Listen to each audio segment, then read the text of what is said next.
In the year 1515, a woman named Margrete Schmidt was dragged down the damp stone stairs of a Nuremberg dungeon, her screams echoing through the dark. She begged for the stake, for the fire, for anything but this. 6 hours later, that same woman was begging for death, and yet, that wasn't even the worst part.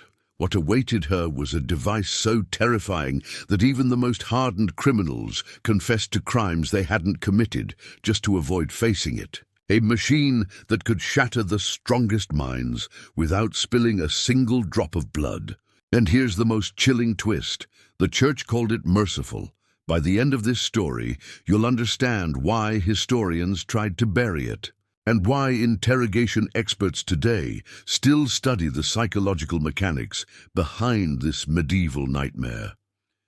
Before we step into that dungeon, take a breath and remember to hit that subscribe button. Because what you're about to learn isn't just disturbing, it's revealing. We're going to uncover 3 truths. 1, a device so horrifying that prisoners chose death instead. 2, a torture method that destroyed the human mind within hours. And 3, the disturbing reason why this machine of mercy was actually seen as an act of compassion. Let's begin with the invention itself. To understand the horror that followed, we have to travel back to medieval Europe between the 15th and 16th centuries. This was not a world of justice, it was a world of control. The church and the state didn't care about reforming you. They cared about extracting obedience. Confessions were the currency of power. And by this time, torturers had discovered a terrifying truth. You don't need to break bones to break a person. The human mind was far easier to destroy than the body. Physical torture had limits. Victims could faint, die, or go numb before revealing their secrets. But psychological torture, that could go on forever. It kept the victim conscious, aware, and trapped inside their own imagination. Witch trials, heresy investigations, political betrayals. The authorities needed confessions that sounded real, detailed, emotional, accusatory. The problem? Old methods were messy. Too many corpses. Not enough information, so they innovated. What they built next redefined human cruelty. It didn't rely on whips or fire. It relied on the one weapon no one could escape, their own mind. This was the dawn of the Iron Maiden. But not the version you think you know. The machine that waited for Margrete Schmidt in that Nuremberg dungeon wasn't designed to kill her. It was designed to make her wish for death. Picture it. You're standing in a cold stone chamber. Torches flicker against the walls. Before you stands a metal coffin carved roughly in the shape of a human body. Its face, etched into iron, is twisted into an eternal scream. The executioner opens the door with a creak, revealing the inside iron spikes, dozens of them, gleaming in the torchlight. Now here's the horrifying truth they never tell you in textbooks. Those spikes weren't placed to kill you. They were measured, engineered. According to the diary of Hans Schmidt, the official executioner of Nuremberg from 1501 to 1532, every spike was positioned with surgical precision. When the door closed, they pierced your shoulders, chest, thighs. But never your heart, never your lungs, never a vital organ. The condemned may survive for hours, Hans wrote, perhaps even days, if the placement is done with care. But the true terror wasn't the pain. It was the silence, the darkness, the waiting. Imagine standing there, unable to move, your skin pressed against cold iron, each breath forcing the spikes a little deeper. You can't see. You can't scream. You can only think. That was the genius of it. Before locking the door, the executioner would whisper, step by step, what would happen to your body. How every breath would drive the spikes deeper. How your pulse would become your enemy. How you could end it. If only you confessed. The pain didn't break people. The anticipation did. The imagination became the torturer. Hans Schmidt recorded that most prisoners broke within the first hour. Not because of blood loss, because of terror. Because they knew exactly what was coming and couldn't stop it. Margrete Schmidt lasted 2 hours before she screamed out a confession, claiming she had consorted with the devil himself. There was no devil, just the Iron Maiden, and the mind's own ability to destroy itself. This was the power of medieval justice, to make a person beg for mercy from a machine that never even needed to kill. And perhaps the most haunting part of all, they truly believed they were saving her soul. She gave up 17 names, 17 other women, and as she begged for a quick death, the executioner just smiled, because what came next would make the original Iron Maiden look merciful. The officials in Nuremberg had made a discovery, one small modification that turned an already horrifying torture device into a machine capable of destroying the human mind. Itself, it was simple, but diabolical. They added eyes, tiny slits, viewing holes, cut into the Iron Maiden's face. And through those narrow openings, victims could see out. Not much, just enough to see the executioner preparing his tools, to see other prisoners dragged in, to see the crowd staring back at them, but they couldn't speak, couldn't scream loud enough to be heard, couldn't even look away. It was no longer complete sensory deprivation, it was partial awareness. And that's what made it so much worse, because when your brain can see but cannot act, when it can observe but not escape, it begins to collapse in on itself. The Spanish Inquisition records from Toledo, spanning 1478 to 1834, describe exactly what this did to the human mind. In one entry from 1487, a prisoner named Maria Gonzalez was placed inside what they called the viewing maiden. At the hour of prime, the record reads, the heretic was silent. At the hour of terce, she confessed. At the hour of sext, she named her accomplices. By vespers, she begged for her death. That's a complete psychological breakdown in less than 6 hours. No fire, no knives, just terror amplified by visibility. Modern neuroscience has a name for it: learned helplessness. When you can witness your own suffering but can't stop it, your brain gives up on survival. It shuts down the will to fight. It replaces logic with desperation. Dr. Margaret Rothsky, a modern psychologist who studies historical torture methods, explained it this way.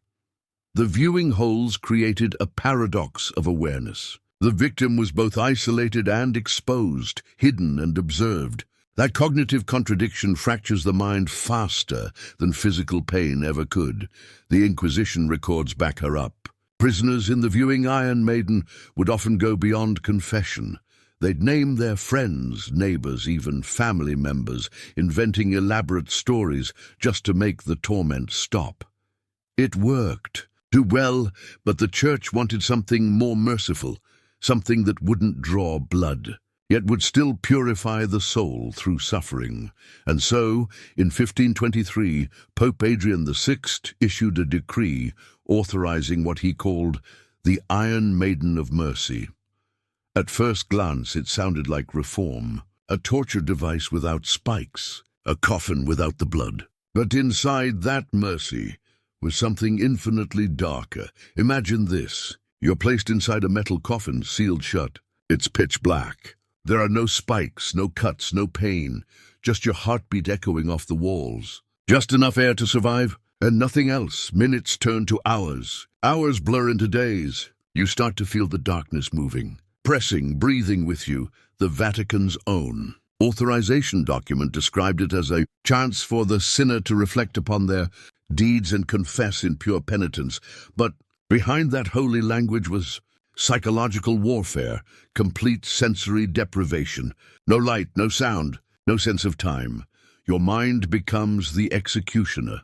Brother Francesco de Marco, a monk assigned to administer these merciful punishments in Rome, recorded everything in his journals. His notes read like something out of a nightmare.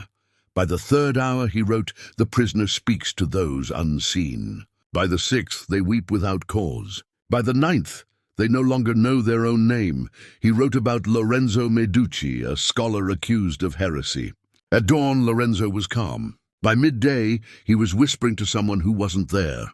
By nightfall, he was sobbing for his dead mother. And by the next sunrise, he had confessed to witchcraft that never happened. There were no demons in that coffin. He created them himself, and that was the point, because in total darkness, the brain fills the void with hallucinations. Every sound becomes a whisper. Every breath feels like something watching. You begin to see faces in the black. You start to believe that confession is the only way out, the cruelest irony. Prisoners who had survived both versions, the spiked and the merciful, begged to return to the original.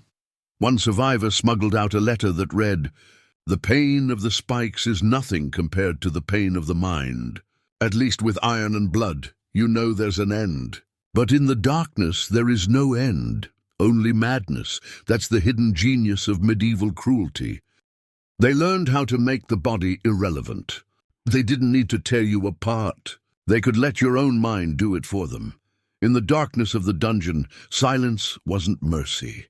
It was the sound of fear. Your suffering had no end, but to the church. That was considered progress. No blood was shed. No bones were broken. No visible wounds marked your skin. And yet they said this was humane. A miracle of medieval justice. A way to make men confess without ever laying a hand upon them. But history, as it turns out, is a far more twisted storyteller. Because buried beneath centuries of myth lies the final, most disturbing truth behind the Iron Maiden, a revelation so shocking it shattered everything historians thought they knew about torture. You see, the Iron Maiden wasn't always what it seemed. It wasn't always blood, spikes, and screams. In many cases, it was completely empty. When archaeologists began excavating medieval torture chambers across Europe, what they found made no sense. Dozens of Iron Maidens, towering, rusted, menacing, were discovered in castles, prisons, and Inquisition halls. But none of them showed the marks of use. No bloodstains crusted between the spikes. No fractures in the hinges from violent slamming. No scratches, no claw marks on the inside from desperate prisoners. Instead, they found something else. Something worse. Hidden within the base of several Iron Maidens were elaborate mechanisms. Pulleys, bells, echo chambers. And when Dr. Heinrich Müller led the 1987 excavation at Nuremberg Castle, he realized their purpose. These devices were never designed to hurt people. They were designed to terrify them. When activated, the Iron Maiden could mimic the sounds of a prisoner screaming, the echo of spikes piercing flesh, the desperate pleas for mercy, the rattling of chains. It was theater. Cruel, psychological theater. Imagine standing in a candle-lit chamber, surrounded by robed inquisitors. The Iron Maiden stands before you, towering, silent, its steel eyes staring down. You hear the shrieks of another soul trapped inside, the sounds of agony echoing through the stone walls. Then you're told you have a choice. Confess now, or step inside and become the next scream. Who wouldn't break? Who wouldn't surrender? Over 90% of prisoners confessed instantly, and the church called it a miracle, conversion through fear, not force. But the truth is, those screams, they weren't real.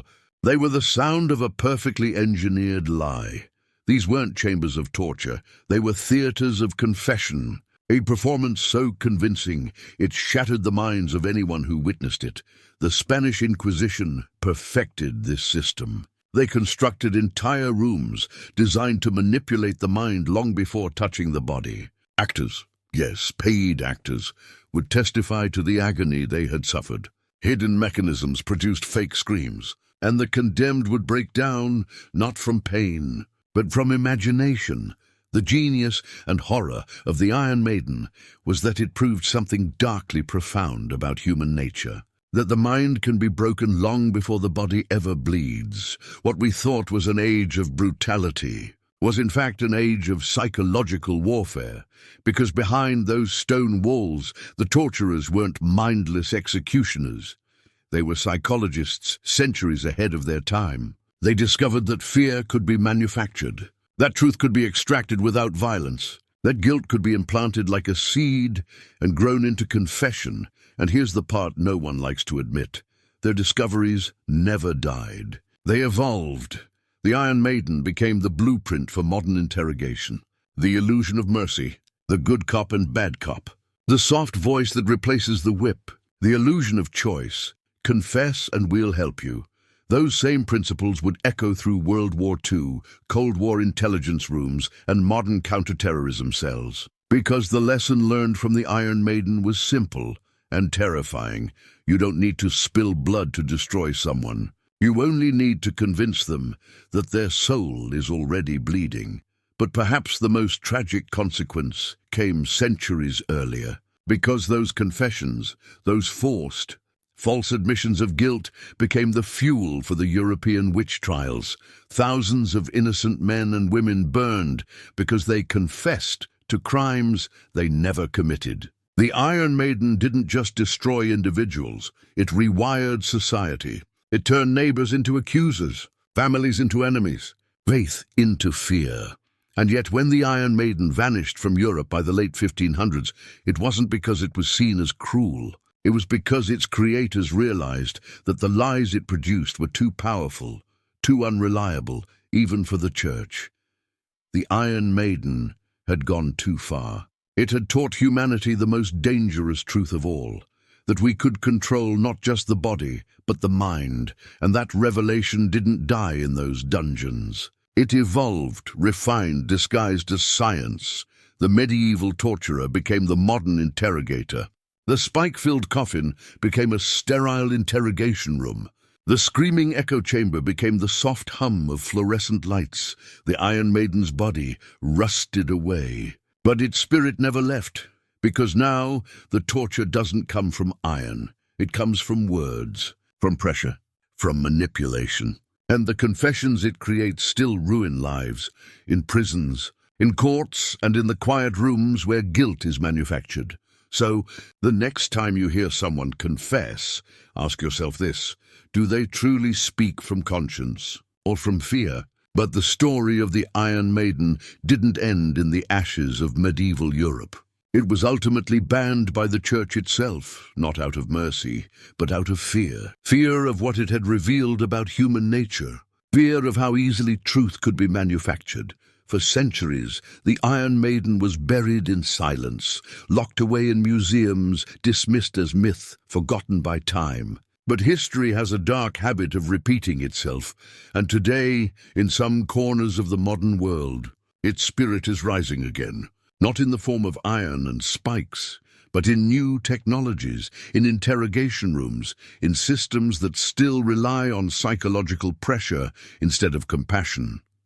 The Iron Maiden was supposed to be a relic of the past. Instead, it became a reflection of our present. So the next time someone calls a method humane, ask yourself, humane for whom? Because cruelty doesn't always scream. Sometimes it whispers, "Thank you for watching."